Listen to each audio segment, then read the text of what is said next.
So. It's pretty cool. Howdy. What do you say there, young feller?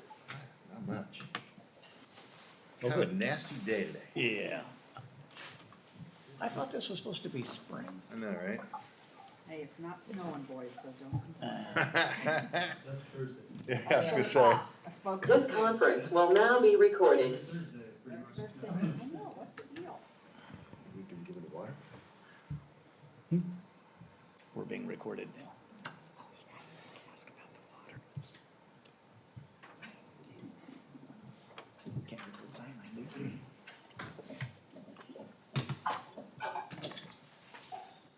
Who's all online? It's Tim and Patrick, I think, has just arrived. Okay. Yep. Are you ready? Yeah, ready. Welcome, everyone. I'd like to welcome everyone to the March 22nd DeSoto Planning and Zoning. Roll call. Manson, Present. Garrett, Here. Templin, Here. Lane, Here, Schultz, Here. Fisher, Present remotely. Milburn, Here. all present. Okay. General business. Item A, approved planning commission agenda. Make a motion, we approve the planning commission agenda. I'll second. Motion and a second. All in favor say aye. aye. All opposed? Item B, approved minutes of the planning commission meeting held on February the 22nd, 2022. A motion, we approve the minutes. We have a motion. I'll second. We have a second. Aye. Aye. Yes. All in favor say aye. All opposed? You just gotta say yes. Item C, disclosure of conflict of interest. Do we have any? I got to excuse myself from agenda item 7B. All right, 7B, right. Yeah, I gotta excuse myself as well on Right. the same. 7B. Okay. Item D, disclosure of outside communications regarding commission business. Do we have any? Okay. Call to the public. Members of the public who wish to address the planning commission regarding items not on the agenda may do so at this time. Any presentation is for information purposes only, and no action will be taken. And there's a 4-minute time limit. Do we have anyone that'd like to speak? Anybody online? No, nobody online. Close the call to public.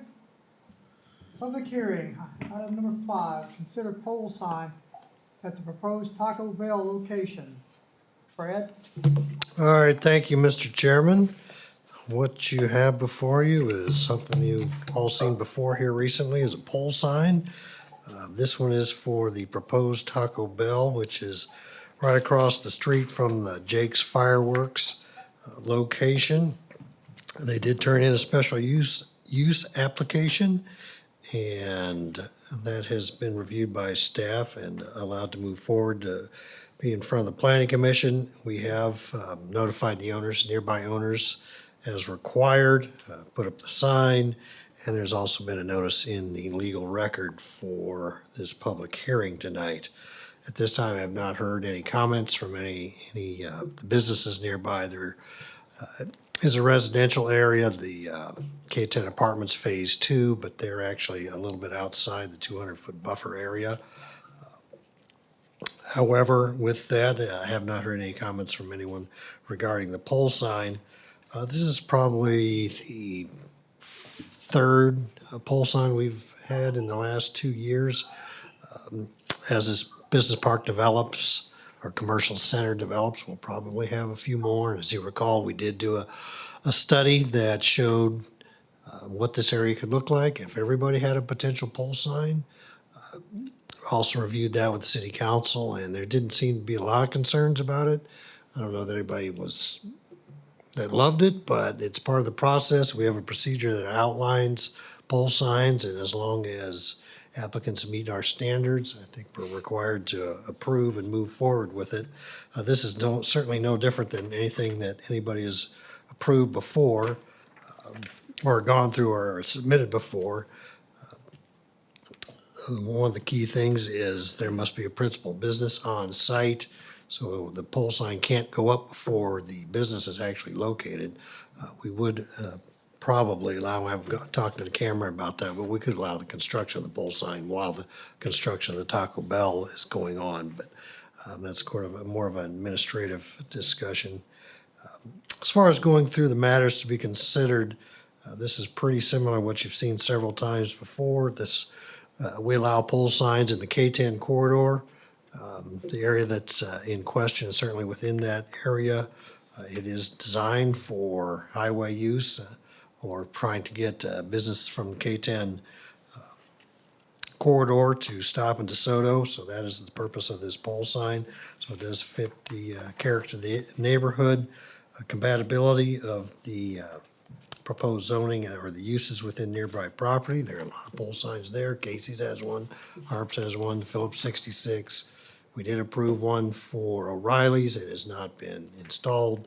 So as you know, there are several that are there now, and certainly in the O'Reilly sign is going to go up sometime, and it's been approved. It's talking about the need of a pole sign. We don't necessarily need a pole sign, but it is something that the applicants feel is important to their business to be able to draw activity from K-10 Highway, which would also is a positive impact to DeSoto as far as sales tax and just generating activity within the Commerce Drive commercial area. Don't see any impacts to services due to this pole sign. Don't see any impacts to ingress, egress. Don't see any impacts to road networks or anything along those lines. One thing I did mention earlier is with the environmental impacts, you know, there'll be some scattered pole signs within this area, and it certainly is a developing area. There is likely that there could be a few more in this location as well. So we need to be mindful of that, but I think the study that we completed a couple of years ago shows that it's in the council has been favorable towards if that's the way it is. These are businesses that are coming into town. They're property tax, sales tax, and that's good for DeSoto. I just touched on the economic impacts of having the new Taco Bell. Property tax, sales tax, and additional food services are available. Won't detrimentally affect any of the nearby properties, as there are several pole signs nearby, and there would be little to gain or lose to adjacent neighborhoods in denying the application. The pole sign at this location is in keeping with the comprehensive plan and the future land use plan for this area. As far as the technical review, the sign will not be higher than 60 feet from the base, and that's in your packet with the signs. The surface area of the signs is 200 square feet, 400 square feet for both signs. Now, this is something that's a little bit different. There are actually two signs, one for the Taco Bell and one that will be slightly lower for Jake's. The signs in their aggregate do not exceed the 200 square foot, because the Taco Bell is about 150 and the Jake's is around 50 square feet. So you could make the case that this is actually two signs, but they could also, as far as I was thinking, it's kind of splitting hairs. They could have just slid them together into one sign and have two businesses on there. So we can't, one of the things that, you know, Mike's coached me on is we can't regulate content of the sign. So how that is juxtaposed really is, as I see it, is kind of a, I wouldn't say a minor issue, but it's sort of a splitting hairs kind of issue, whether or not there's two sides or one side. They do meet the criteria for the amount of aggregate signs in my mind. So that's something we could discuss if you'd like to. Sign meets setback requirements for our building requirements, and also the signs themselves are not LEDs, they're not flashing, they're not display boards, they're just muted sort of location signs, which does fit our criteria. So with that, I'll stand for any questions you may have. Typically, we allow the special use permits with, or what we've been doing lately is a term of 20 years with 1-year annual renewals. that will allow the council in a certain period of time to require the applicant to resubmit if they choose to. If the council has that, they have that ability to pull a permit and ask the applicant to resubmit. So with that, I'll stand for any questions you have. Okay. Does anybody have any questions for staff? Yeah, where's the sign at on the site? It is, actually, it's on the east, or pardon me, the south side, near the, actually, well, I've got this in the staff report. Yeah, it's right, see where that blue arrow is? That's where the sign's going. Where that, yeah, right there, where Mike's got the cursor. Okay, are they gonna give Jake's an easement to get on that property? I don't know if they need an easement for the pole sign. I'm not sure. Well, to get access to it, if they need to change their sign. Well, I don't have any or documents saying that will happen, but I don't know that. It seems to be the Taco Bell folks are responsible for that sign since it is on their property. They're actually allowing Jake's to have that secondary sign, so it'll be actually Taco Bell's to maintain and take care of. Now, would this do anything with the possibility of a sign being put on Jake's property? I guess Jake's could still have a sign if they chose to, because we have to have a principal business on site. So there could be a sign on Jake's property, but they've not indicated that they want to have their own separate sign. And then clearly they've kind of got it covered with the Taco Bell sign. But yeah, that's a good point, John. They could have a sign on their property since there isn't one there. So Taco Bell could take down Jake's sign. They could, but I don't know if Jake's and Taco Bell have some sort of agreement Okay. between them allowing that as part of the condition of the sale of the property, which has also kind of been a little muddled with the final plat that we'll talk about in a little bit, but You guys may or may not remember this, but there used to be a pole sign at the corner at where Beer 30 is now. It was a 66 station years ago, and it closed, and that sign stayed up there forever with nothing on it and broken. I mean, it just kind of was there. I mean, I'm not sure. Separate and apart from that, that was sort of prompted this whole discussion of do we want these pole signs and where we want them. I think we've gone so far the other way now. I don't know how we could ever deny a pole sign to anyone that wants one along that frontage. I really don't. I mean, we talked about, how many is too many. Well, we'll know when we see it. Well, there's no way we're gonna. So we're kind of making it up right. You want to put a pole sign up, you go right ahead. And all we're gonna do is require it don't go over 60 feet. It's not 400 square feet and it doesn't flash. Other than that, you can have one. But, what is in our, my question, I guess, what really prompted this is, so we have this proliferation of pole signs, and we have one, say, for example, that Jake's gets into a fight with Taco Bell, and then they don't want theirs on there anymore. And we end up with a pole sign that's in maybe not such a good attractive condition. What do we have to enforce that?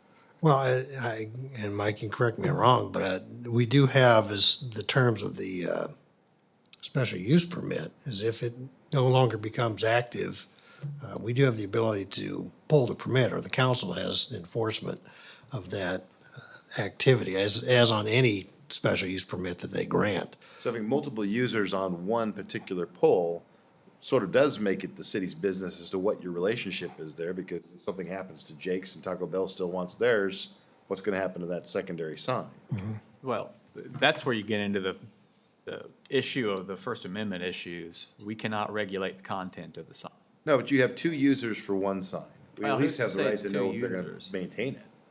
Yeah, I guess our permitting relates to the structure, its location, its size, its setbacks, things like that. The permit, the special use permit, does not get into the content on the sign. So, you'll remember, we used to have regulations against, we had a functional type classification called billboard signs. Right. And those were advertising stuff that wasn't on the property when Right. it's signed. Well, since that Supreme Court case came out about this free speech issues, we had to extract that from our code. So no longer can we say, you can't ever, so that's kind of, I think we're in that same territory. I'm saying, do we have anything to address that if for whatever reason Jake's closes down and they don't want to deal with the sign anymore, and Taco Bell still wants to keep their sign, what does the city have to enforce taking care of that? Nothing? Taking care of it Take how? Jake's Like sign off. removing the Jake sign from the Yeah, I Taco mean, Bell? if there, we don't even know what the relationship is between the two of them in terms of the sign. There's nothing we could do constitutionally Okay. to make them remove the Jake sign. If they want to Alright, so- advertise Jake's, then Jake's is no longer there. So we have a proliferation of these signs which we have no control over, and we're going to end up with whatever happens. Well, that happens, is not 'cause we to can't say do it. there's no control. We do have control. It's a special use permit that has a term, right? So we Okay. can give it a 10-year term, a 5-year term, a 1-year term, whatever. And at the end of that term, that sign has to come down unless we grant a renewal to that term, or there's extension rights. So that means, that's really, it's the reason why we've decided to allow them by special use permit. I know the feeling is, we've done 6 of them, how are we gonna deny the 7th? But the fact is that we could deny the 7th, in fact, we could deny this one too. On what basis could we deny that? I mean, I just looked at Can I, Article 10. What basis do we have to deny discretionally whether somebody has the right to put a pole sign? Yeah, well, I think Patrick is online, I think he wants to chime in a little bit, maybe he could answer that.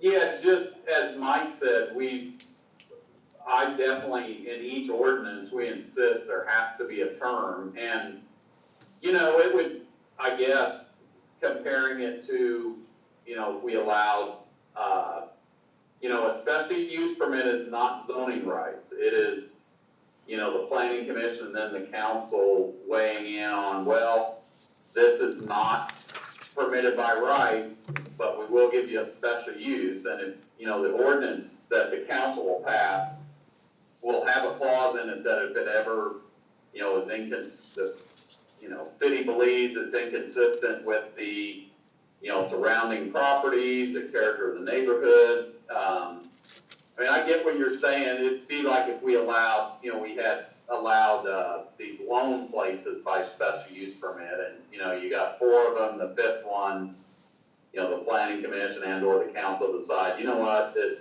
5th is just too many, and we're gonna draw the line here.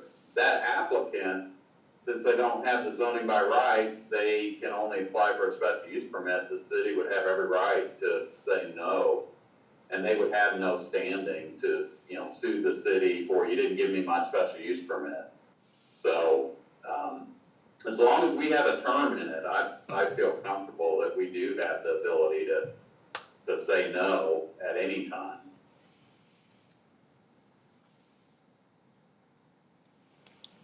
Do you have any other questions, Roger? I still think we have no ability to say no. We have no guidance on it. Is this something we need to put on our to-do list for?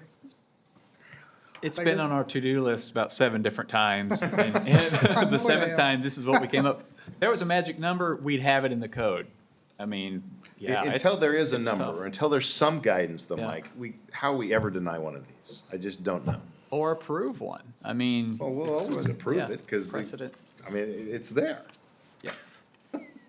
Yeah, well, if I can just say another comment, you know, the term of, and I don't know, Mike, what the recommended term on this is, but we do, you know, if approved, which is a big step, I'm comfortable if you guys denied this, there is no right, like, they don't, unlike zoning, they can't go sue the city for not giving them a special use permit. They just can't, they're not guaranteed. I mean, it is within the city's discretion, and there's no, as long as you know, consider the factors set out in the report, there is nothing they can go on to say that, hey, I got a right to put this pole sign up. It's just not there. But the term, we've set it usually 25 years to try to allow that, you know, if they build it, you know, the thought is at least allow them to get a return on their investment because it is a structure. So that's why we feel like we're making the term long enough so they can get a return on their investment. But again, after that term runs, again, they're back at the spot right where they're, you know, the fact that they've had it for 25 years legally doesn't give them any rights different or better than they have today of trying to get you guys to approve it because it's a special use permit, not zoning. So you know, I don't know how else, I mean, we can't, we have standards for issuing a special use permit on these pole signs. You know, definitely, we don't wanna tinker with it to make it, you know, that they get it by right, because they don't. I mean, that's the whole purpose behind a special use permit, different than zoning. So Patrick, I need to point out, I mean, the Exhibit A is Article 10 on pole signs and what's permitted. And there is nothing in here that talks about the proliferation of pole signs or really anything that we could hang our hat on, other than one per lot and it's, you know, meets the size requirements and doesn't flash. It's basically all we have. Right, but if you look at the general regulations on special use permit and in the ordinance, we have a full paragraph talking about a special use permit is not zoning, it's just, you know, it's not forever and that's where it comes in that, you know, no, it's not zoning. So you can't, I mean, that's, if you as collectively as a planning commission believe, you know what, this is one too many, you have every right to deny it or recommend denial, and the council can follow your recommendation and deny it, and I'm comfortable saying there is no legal claim that can successfully be brought to challenge that decision. And, but you're right, if it's approved, if you approve it tonight and the term is, you know, 20 years, 25 years, then yeah, during that term, it's pretty tough to then, you know, get rid of it. But once that term runs, we're back to, you know, it is completely within your discretion. So there were, you know, I don't know, Roger, if you remember, for a time, there were special use permits that, you know, the thought was, well, gosh, why do we have to keep taking these up? Why don't we just make it perpetual? And that's a big problem, because when that happens, it is like zoning, because there's no end to it, and the applicant would have the right to say, no, there was no term, I can do this forever. But so that's why it's critically important that all of these special use permits are termed out.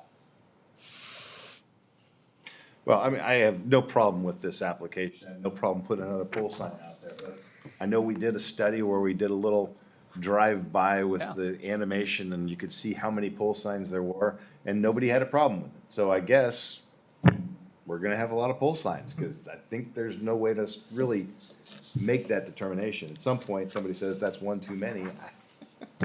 I don't know that we'll ever be able to do anything about it. So, I'm not like I'm opposing this, I'm just saying, what are you noting? Mike, what repercussions do we have if one of the businesses went out of business on a double pole sign like this? I mean, how can we reinforce, like they said? Yeah. Can we make them take one down? I mean, we don't want it sitting, we'd have nothing.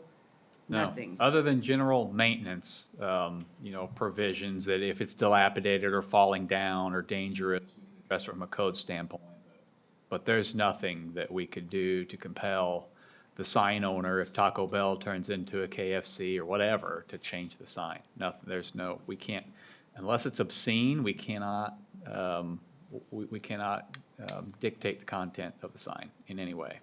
Well, I think that might be something I would be interested in doing, is making sure that if it's not an active business, if we've got some way, of course, we've got the 1-year thing on there, but can we make that any stricter so that if the business is no longer in effect, that we could have them take their sign down? Can we add that to our poll requirements, or is that not feasible? Yeah, I'm not sure.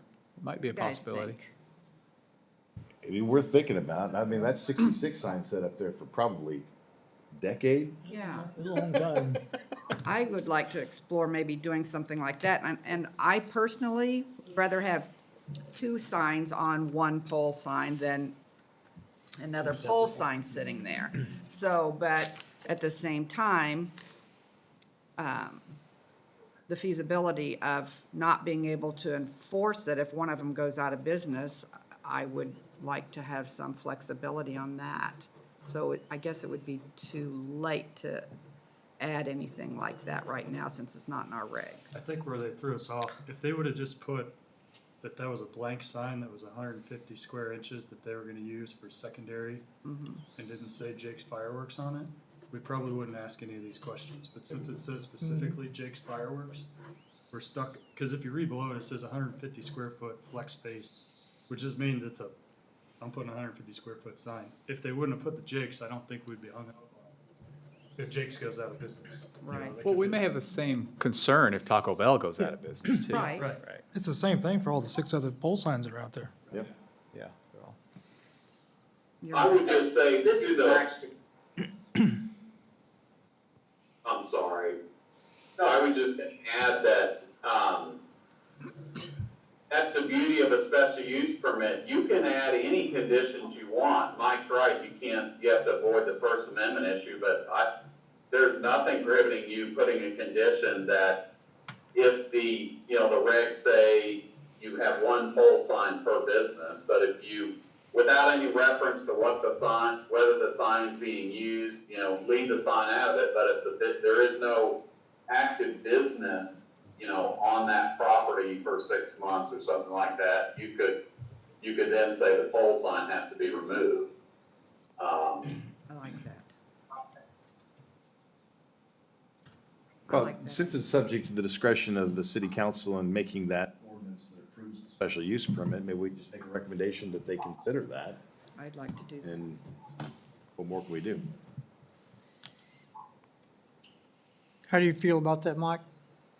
Oh, if it's fine with the city attorney, it's fine with me. I think maybe the applicant's online, somebody representing the applicant? Yes. You are. Oh, okay. Hi, Sorry. guys. My name is Max DiCarlo. I'm with First Street Development. We're the development arm of Royal City Bell, who is the franchisee for this proposed Taco Bell location. And then listening to some of the concerns that you guys have voiced, I certainly understand the legitimacy behind those. I think with regard to the potential for Jake's going out of business and ultimately vacating that second panel, we'd love to address that in the special use permit by saying, in the event that Jake's Fireworks is no longer operating on the premises, Taco Bell will use the additional cabinet for, some form of supplemental advertising. I mean, typically on one of our highway signs, you would see, at the top here where it has the Taco Bell, and then it says drive-through, we would have a second statement under there, like, we serve breakfast, or something along those lines. So, it was really a compromise for us to give this to Jake's Fireworks. We would have much rather just done Taco Bell advertising on the whole sign, but in order to get them to approve it, we had to go ahead and give them a panel as well. So long and short of it is, we'd be happy with some sort of stipulation that says if Jake's vacates, Taco Bell, has to fill that cabinet within X amount of days, or something along those lines. That would work for me. What do you guys think? Sounds good to me. I guess really the only thing, what if it happens the flip side? If Taco Bell goes out of business and somebody else buys that building, then they're gonna have to have an agreement with Jake's on the flip side. That's a good point. So Max, do you have a written agreement with Taco, or, with Jake's on this? We do not have a written agreement yet, but the way that we intended to do it is twofold. Obviously, we're gonna need an easement, but secondarily, we're going to need some sort of maintenance agreement because we have similar concerns to you all. We're gonna be operating in that building 363 days a year, whereas Jake's only operates 7 days a year or thereabouts. So we have had a conversation with them and addressed the fact that there's gonna need to be a maintenance agreement, that stipulates how frequently they take care of their portion of the signage there. So we will have an agreement with them.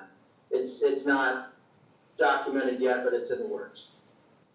Did I hear you say you're gonna have an easement? An easement drafted up to get to the Yes. sign? Yes.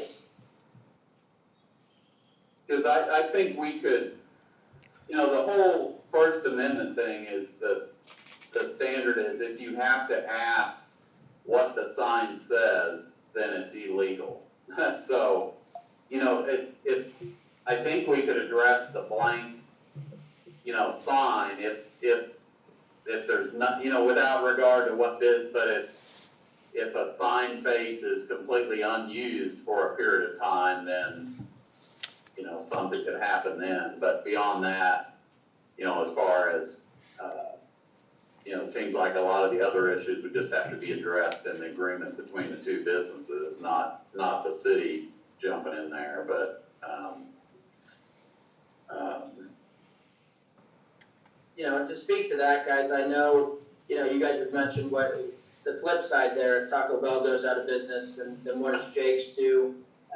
You know, I can't promise you beyond a shadow of a doubt that this thing's gonna operate for 40 years in DeSoto, but the tenant has committed to a minimum of 20 years on this. So while I understand that the possibility exists under extraordinary circumstances, I think there's a very remote possibility that we're ever talking about what does Jake's do if Taco Bell goes out. You know, at least not until 20 plus years down the line. Is it appropriate to have the, as part of the special use permit?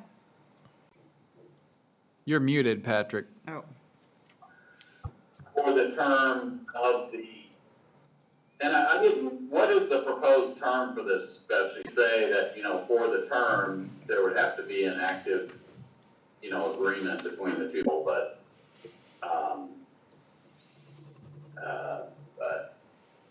for a certain period of time, then the sign is subject to being removed or something like that.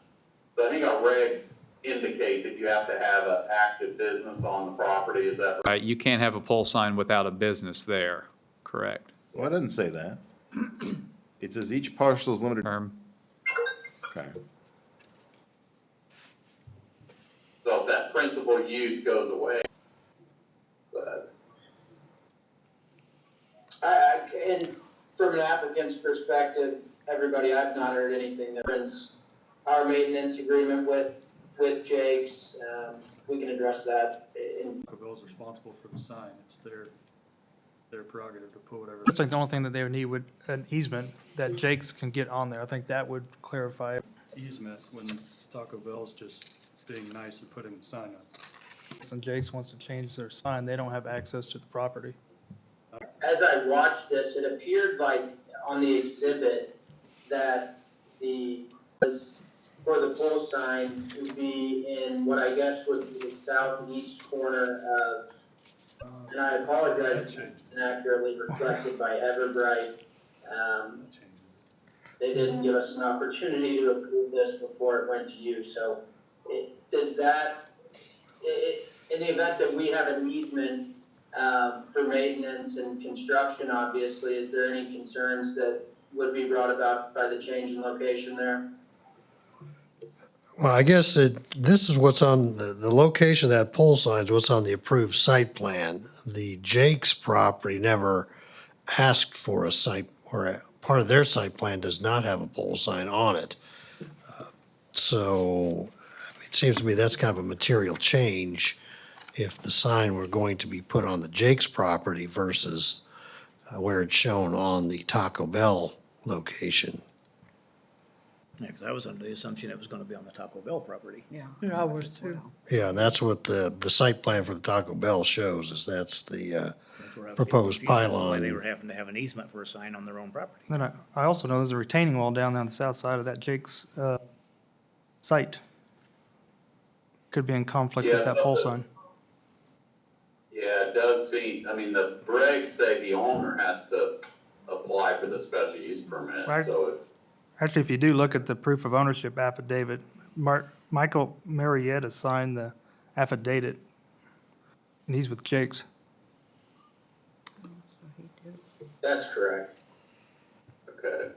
So, Okay, well, let's, you know, I don't wanna confuse things, I think that we're likely agreeable to either location, that's a determination that I've gotta circle up on, but why don't we proceed under the assumption that we're gonna keep it on premises here and move along? I apologize for having confused things.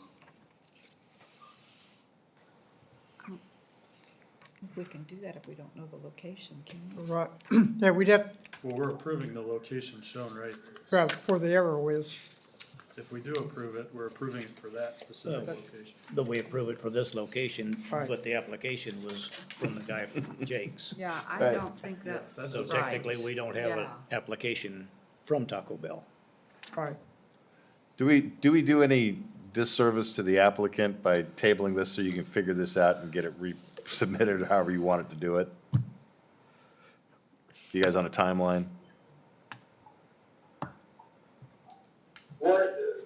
What would that timeline look like, in terms of when is the next set of meetings that this would be pushed to then? Next month. Well, it'll be probably the April 26th meeting. Now, I mean, I can throw in another wrinkle in here. Is technically, that site where the Taco Bell is still owned by Jake's. Oh, is it still owned by Jake's? Yeah, because the plat that we're talking about in 6A has not been filed, so Jake's owns that entire tract at this point. And we had them sign an ownership affidavit that, authorized us to act on their behalf. I'm not sure if that was not provided along with the application, but we have documentation that, that our sign that applied for this, suggested that we would need to act on their behalf as the applicant.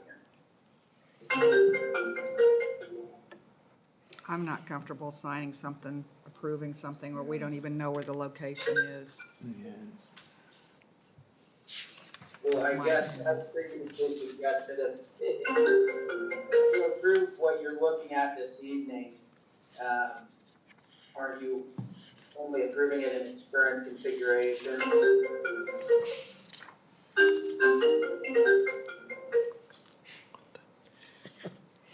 Somebody's getting the call.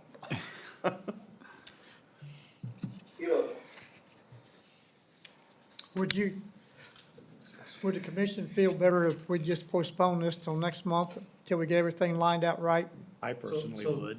If we do approve this, and Jake's owns the entire property, are we approving one specific location, or are we approving a pole sign on their property? I think the special use permit should approve the location. Yeah, as part of that. absolutely. Yeah. Yeah, I'm not sure. He said southeast corner, we got setbacks to look at and Well- other stuff.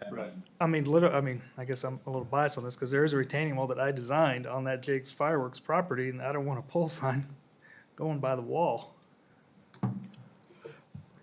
Okay, well, why don't, I apologize for wasting anybody's time this evening. This was an error in coordination on our end. Why don't we table it until next month's meeting and we'll take it from there?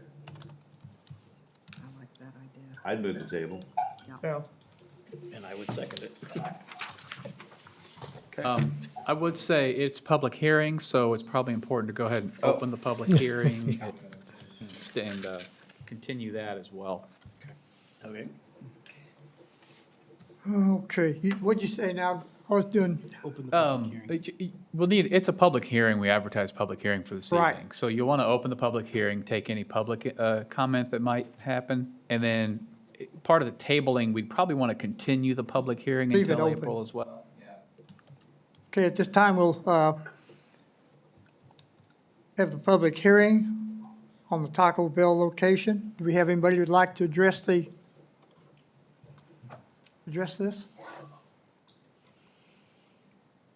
I'm with the sign company that would be installing this and submitted the paperwork on it. Clearly, there was some miscommunication and we'll work that out. And Thank you. Okay. Anybody else? This time, we will table this item. Public hearing is still open till next meeting. Do you need a motion on that, Yeah, Mike? yeah, please. Roll, have a motion? Move that we table this item until our next planning commission meeting, at which time we can continue the public hearing. We have a motion? Second? We have a second. Any further discussion? Roll call? Manson, Yes. Garrett, Yes. Templin, Yes. Lane, Yes.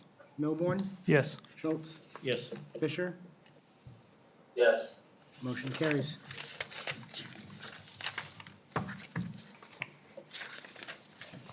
Okay.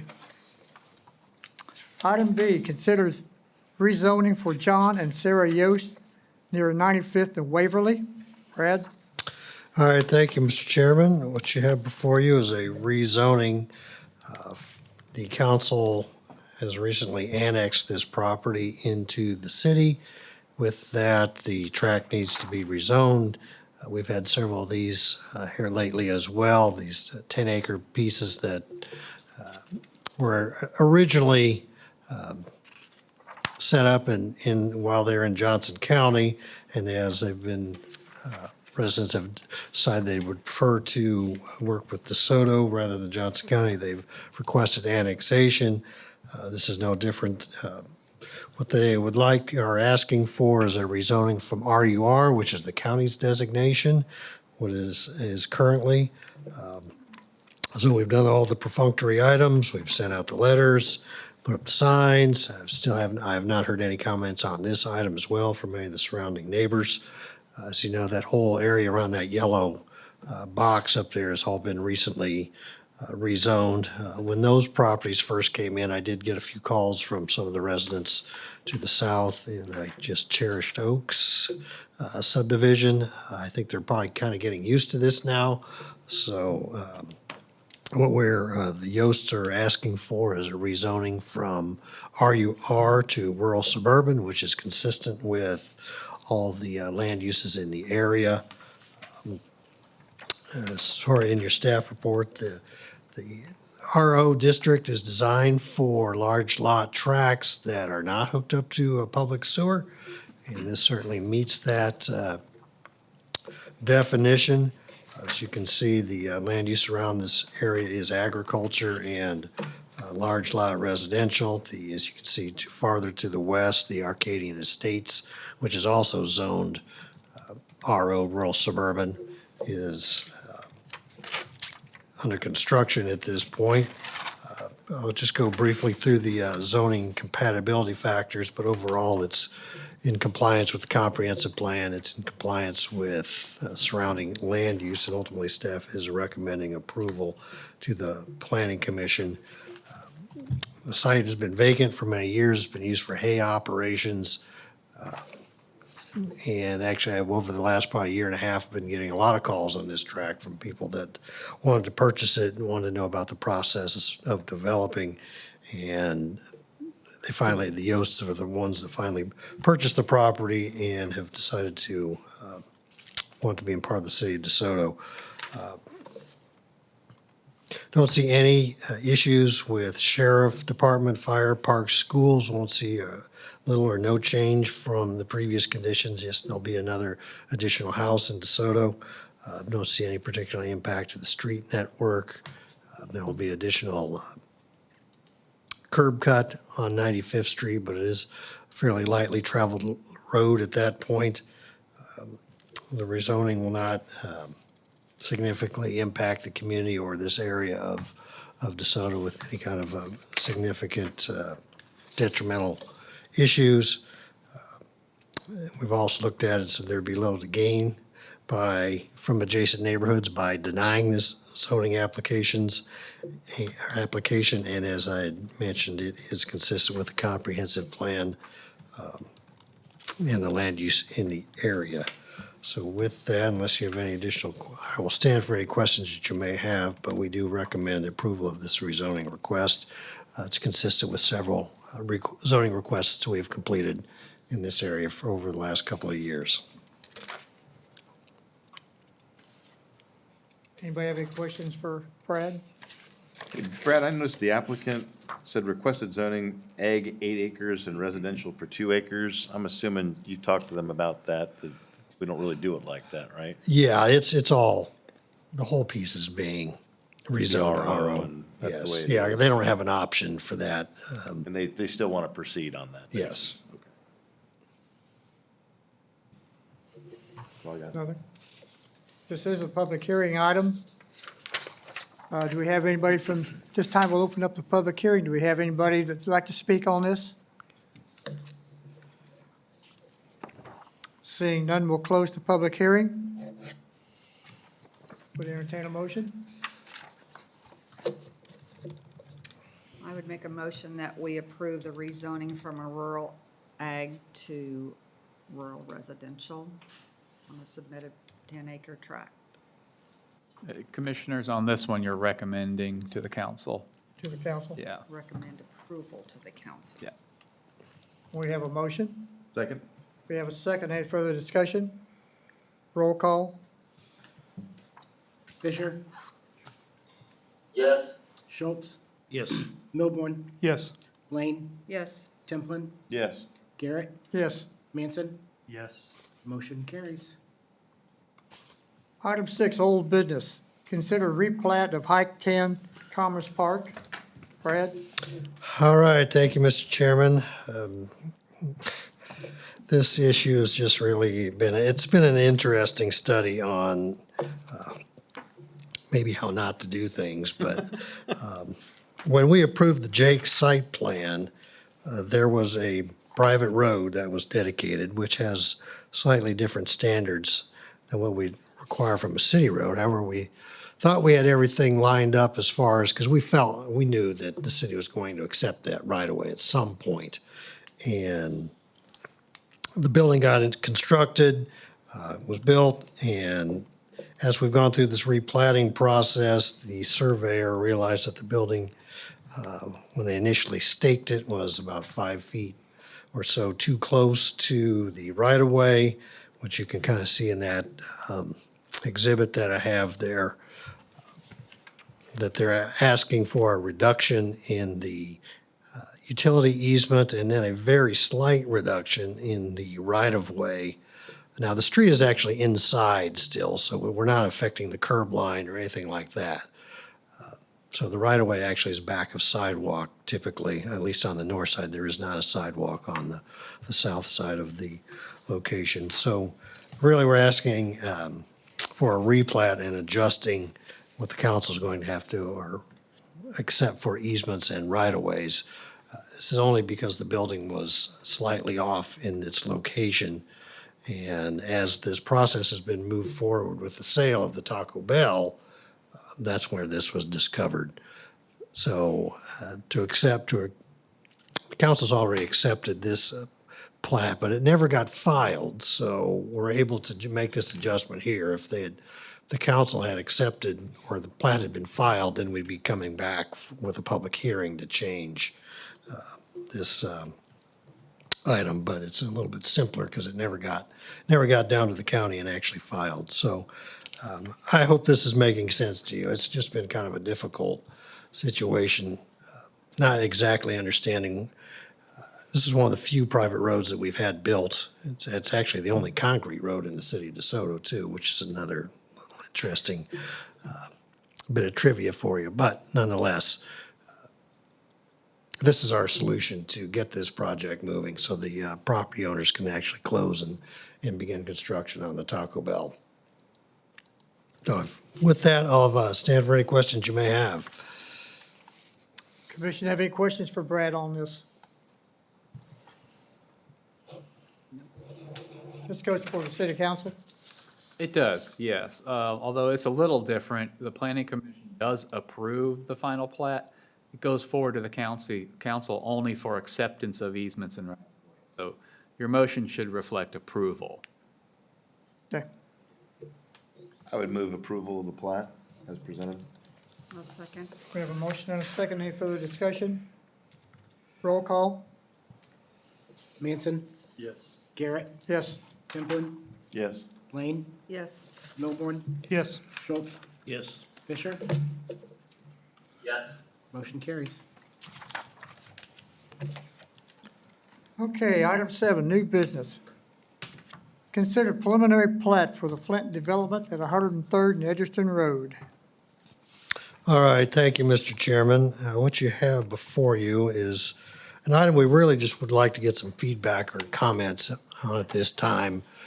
We are still working through some of the issues with the preliminary plat, but one thing that was discovered through actually Commissioner Schultz asking about the date change that Patrick went, because the notice said actually the meeting was Monday, and it's actually Tuesday. So Patrick started looking at our processes that we go through for preliminary plats, and one of the items before that is a sketch plat. And while we've had several meetings with the applicant, a dozen probably, the discussion in terms sketch plat never came up during our conversations as we looked at all these items: utilities, roads, setbacks, easements, landscape plans, utility plans, all these items that we've been working through. We didn't work on them in terms of a sketch plat. And Patrick felt that we kind of need to take a step back and have a meeting with our third-party reviewer. Now also, because, you know, Mike has recused himself from reviewing this process. That's why we brought in a engineer that has actually worked in DeSoto on a couple developments, so he knows DeSoto's rules and regulations pretty well, and I know him personally also. So we hired him to do a lot of the engineering review for this study. And so what we're going to do is meet with the design consulting team. I actually have a meeting on April 1st, in which we will conduct a sketch plat review meeting. We've also changed our form, which includes when the sketch plat meeting was completed. Also, as required by city staff, is that we issue a letter to the applicant saying this is a determination that's a minor subdivision, major subdivision, or a condominium type subdivision.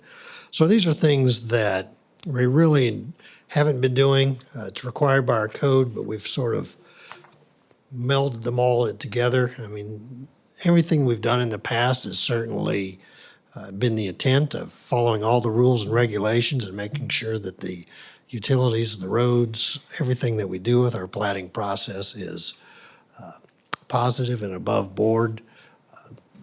But we've kind of found this nuance that really we need to go back and retool some of the things that we've been doing. So we've changed our forms. It'll be posted on the website. We're going to now insist on having meetings with the applicants and their design staff called sketch plat meetings as we move forward this before we get to the preliminary plat. So with that, I'd like to still sort of engage you all with any concerns or comments that we can take, that I can take to our meeting with the design team on what you're seeing with the layout of the property. Right now, we're showing two developable tracks for large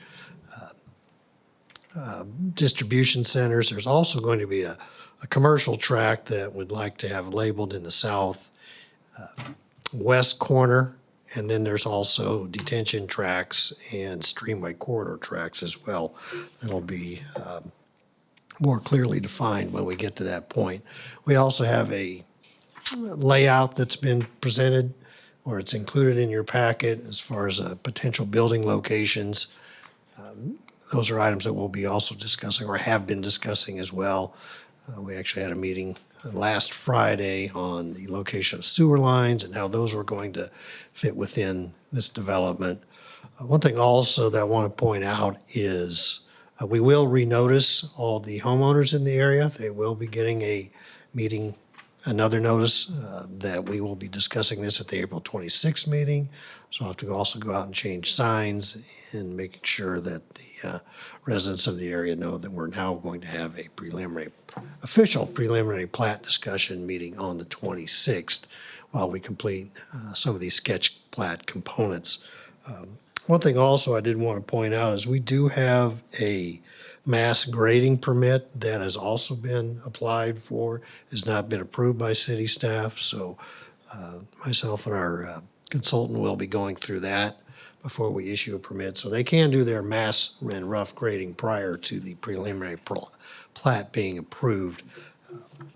So that's just something I wanted you to be aware of in case you're concerned about if you saw earth moving equipment at some point in the future before the preliminary plat actually was approved. So with that, I guess I'll open up to any comments that you may have. I did highlight some items that I thought were important for the planning commission to note in our preliminary plat process.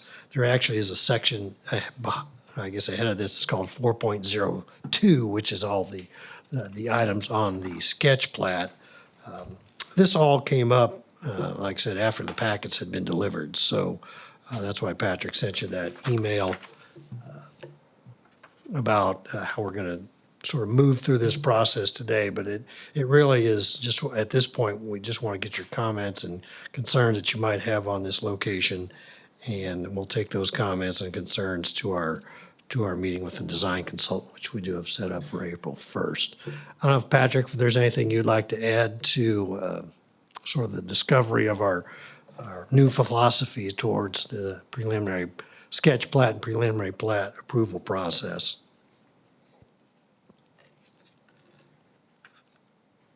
No, other than I know I've exchanged a couple emails with some of you this afternoon, and yeah, I really think just the message is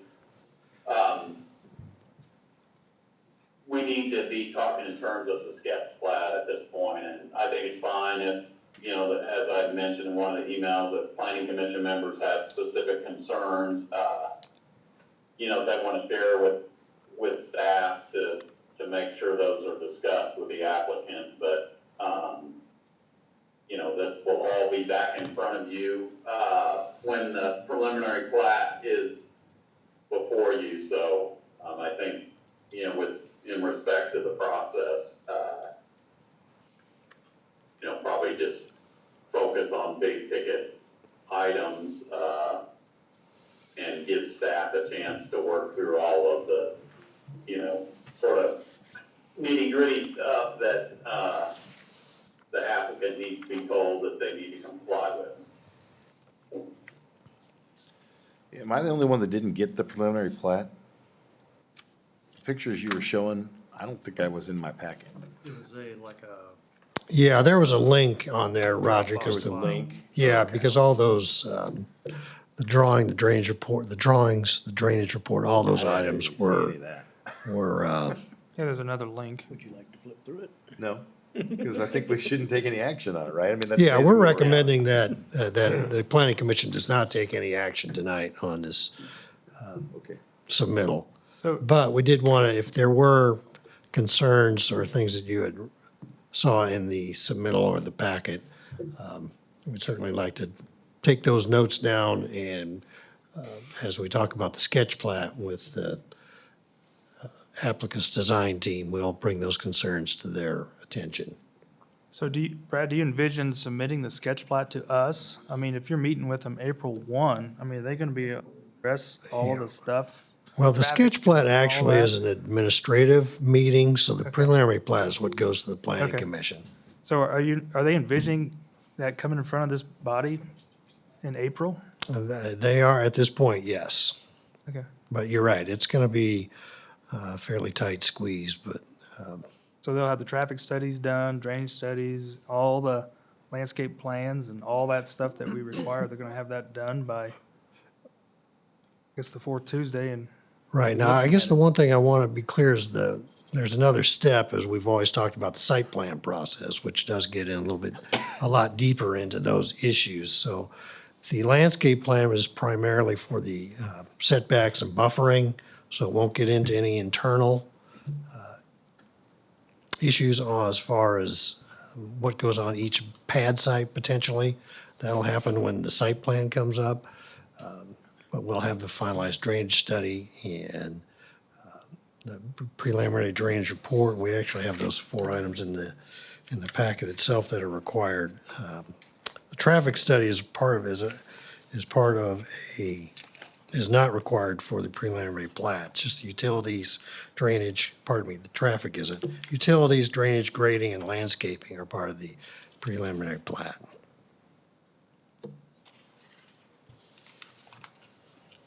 okay. Did the applicant say that they're gonna create pad-ready sites or they're gonna build a building to suit, or what have they indicated? Yeah, so the MOU that's been approved contemplates after the zoning approvals were granted, that they obviously are gonna go out and seek tenants. And the tenant might want to purchase the ground, or they might want to build to suit. But at the end of a year, they're obligated to build at least one building on a speculative basis. And so that's been their commitments. So that's kind of the part. The preliminary plat is a step between, it's a step right before the site plan, obviously.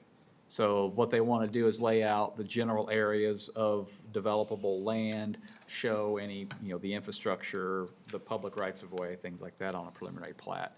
The tricky part is the first user they land, he might need a 200,000 square foot building, but might need a 1 million square foot building, right?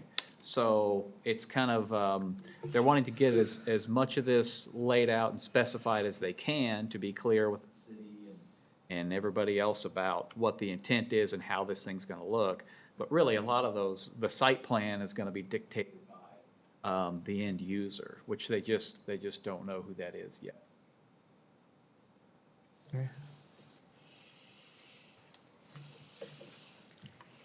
Anyone have any other questions for Brad? You need a motion on this for the, I think it's appropriate to table it, yes? Yeah. Postpone it? Motion to table. Yeah. I make a motion that we table this issue till the April meeting. We have a motion? Second. We have a second? Roll call? Fisher. Yes. Schultz. Yes. Milborn. Yes. Lane. Yes. Temple. Yes. Garrett. Yes. Manson. Yes. Motion carries. Okay, item B, consider site plan at 9150 Lexington. Tim and, Yeah, I guess, Brandon, if you would have the minutes reflect that Justin and Tim have left right, the meeting. 7:02 PM. So noted. All right, thank you, Mr. Chairman. Actually, Commissioner Fisher has submitted a site plan to expand the building at 9150 Lexington Avenue. This is, the location is Beer 30, Ritter Cigars, and Mike's Liquor.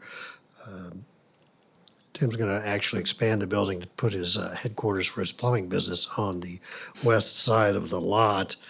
Commissioner Milsbury also did the site plan location, so that's why he's recusing himself from this discussion as well. This process is needed because the building expansion does exceed 25% of the existing building. Additionally, it's a complete revamp of the whole structure itself. There's going to be parapets added on 3 sides, and then also somewhere in the rear. The building will be basically completely remodeled exterior-wise, and then also the covered deck on the Beer 30 side will be reconstructed and rebuilt with garage doors to allow for the additional use of outdoor seating, but that can be converted sort of to indoor seating if weather is not agreeable outside. So there is a significant change, which is why we're going through the site plan process. Interestingly, this site has plenty of parking on it. It actually exceeds our parking requirements. So the reduction of the parking doesn't change anything that needs to be completed out there. They built too many spots, or they exceeded the parking that was actually required by code. The other thing that is, because they're building on a paved area, there's no stormwater requirements, so they're not increasing the impervious pavement or impervious areas on the site, so there's no stormwater detention requirements. Sidewalks are something that we typically look at, but the sidewalks have been constructed as well along Lexington. And actually, this site's rather interesting. The property actually runs up to 91st Street, that little neck or whatever you want to call it that runs north along Lexington is actually part of this tract. So the sidewalks, anything that we might require out of a site plan have already been constructed. So there are no issues regarding sidewalks that need to be dealt with public utility connections, sanitary sewer, stormwater, as I mentioned, isn't necessary other than maintaining what is existing. Water lines are all existing, so there will be no additional public water lines, sewer lines, or stormwater detention areas. Photometric plan is not needed because there aren't any residential areas nearby. There won't be any changes to the parking lot lighting that are being proposed. One thing we did look at, the trash dumpster in the back, we wanted to make sure that that does match the new color scheme of the building. So that was a note that we asked the applicant to put on the drawings. As far as the architectural standards, one thing that Tim wanted me to point out is the submittal itself made it look like the top of it was going to be orange, and it's actually going to be a wood tone type stain finish. So it does look a little awkward in the packet submittals, but he did want me to make it clear that that's going to be a wood tone type finish. The buildings will be painted a dark sort of charcoal gray, but the parapet will have that wood finish on there as well. As far as landscaping, there will be some landscaping that's going to be added along the front of, I guess off of K10, the entrance ramp right there.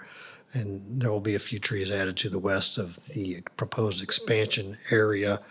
All the existing trees will be remain, so the trees that were acquired when this structure was built are mature and they will remain, so there won't be any trees that will be removed that need to be replaced. Signs or new signs will be put on the building, but that will be part of the building permit process. Our building official actually approves sign permits other than pole signs, and those are all appear to be within our guidelines for our standards for signs. There'll be no changes to easements or lot lines. That's really about as clean of an expansion as you can get. So with that, we were recommending approval to the Planning Commission. And if you have any questions, I'll certainly be able to answer them as best possible. Any questions for Brad? So this shows basically they're putting parapets up there, or are they changing the roof line to where it's flat, or what are they doing with that? Now, the roof line, as I understand, the roof is staying just that peaked A-frame. It's just a parapet that's being added all the way around the building. As you can kind of tell on the back side, you can still see in that middle elevation, you can see that's the existing roof line. Okay. Is the existing building brick? Yes. So the new building is what, concrete? As I understand, it's going to be painted, so it'll be, Painted concrete? well, it'll be painted Panels? that sort of a darker charcoal color.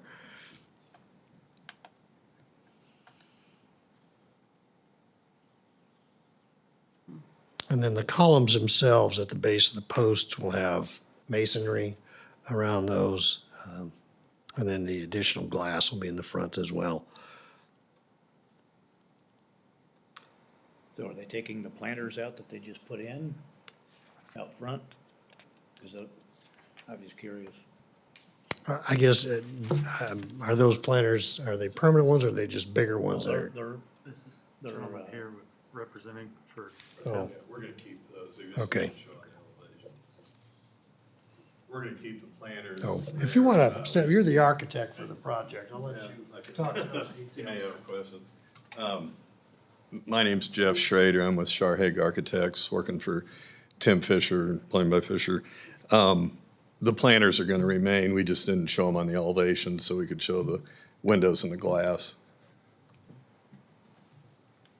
And what's the new building constructed out of? Is it concrete? Stucco finish with the wood trim, the wood band It's not trim. concrete panels or anything? No, no. So there'll be a stucco over the whole be like a finish block outside. construction. Yeah, it's,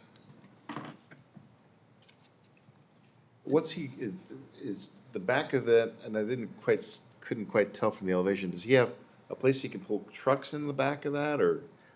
there's a drive-in door. There's no dock, high doors, so they don't anticipate any semi-traffic, but Oh, I there, see you it can see there. there's an overhead Okay. door there on the back of the building for to get in and out with materials to deliver and pick up. And is he planning on having outdoor storage then of vehicles as well? No, I don't believe so. There might be a couple, but I don't think he's not gonna park all the vehicles there, I don't believe. As I understand it, Tim's business, I mean, his employees take the vehicles home with them. That's, yeah, in most Well, I knew cases. that was true where he is now. Yeah. The question is. And that's is that still what the he's gonna do plan. here? Yeah, they would come in the morning, pick up what they needed, get their instructions, et cetera, and then take the same vehicle and leave and go out on site.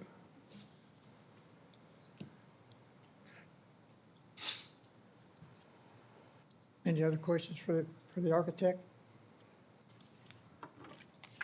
So is the patio that's on the east end, is that gonna be expanded? A little bit, but also enclosed is a bigger thing.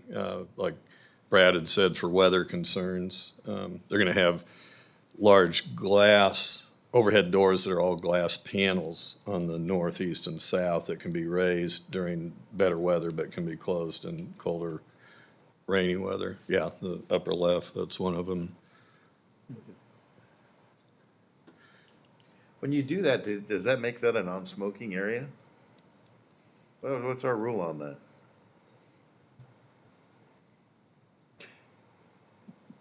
Because that's kind of what that's primarily used for, isn't it? Pretty much. Okay. Yeah, since they made the inside non-smoking, that's where everybody Right. goes outside to. That does propose an interesting question.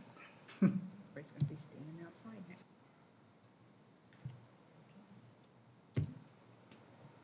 Are there any other questions?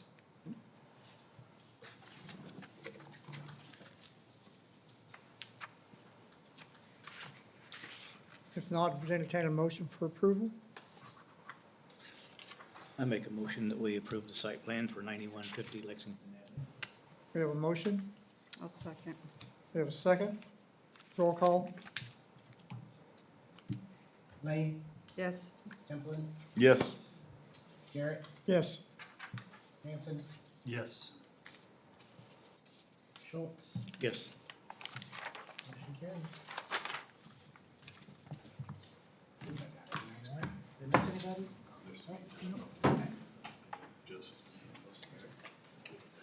Okay, what do we got? I think that about does it, doesn't it?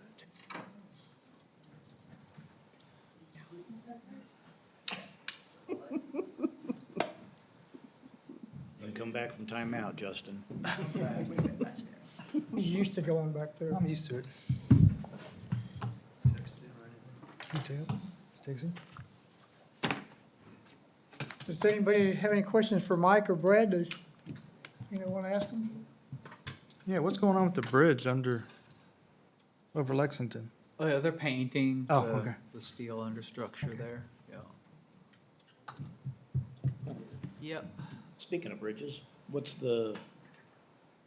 any timeline on the bridge over the railroad tracks on 83rd? Yeah, so we just selected the design engineer, and it's likely will be bid out next spring, like a year from now, is when it'll be bid.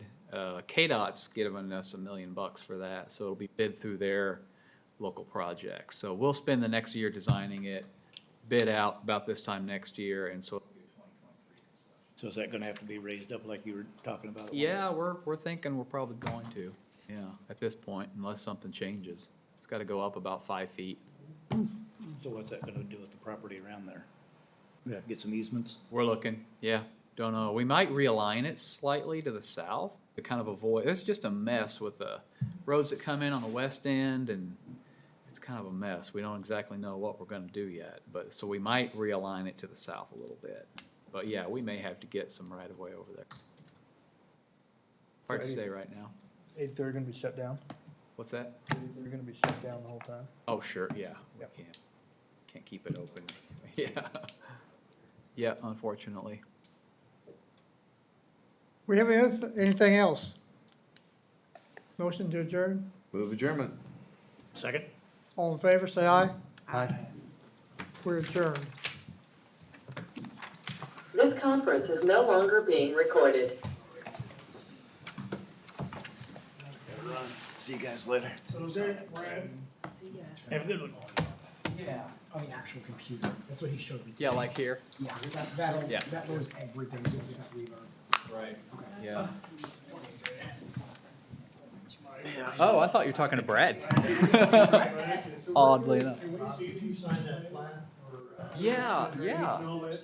Yeah, Oh, okay. it is. Sure, no, Brad besides what could I signed get the you, other Lenny- day? Brad could get you the link to the, now normally that would have been just like on the PDF, but it was Huh? so big we couldn't make that PDF, and I guess the link wasn't on the website, so. We'll get you the link to what's been submitted. That's open I record stuff. will. The drainage and how they're doing, that's kind of concerning.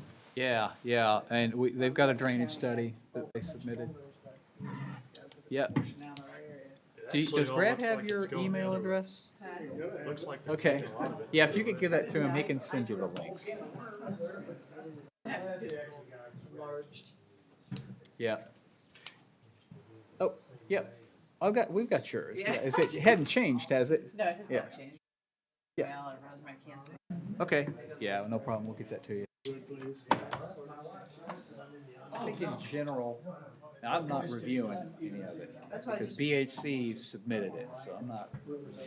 But in general, the plan is that most of that land will be regraded so that a lot more of it drains toward the west. Center. Yeah, to the center, to that creek that goes down, than is draining there now. That's the main.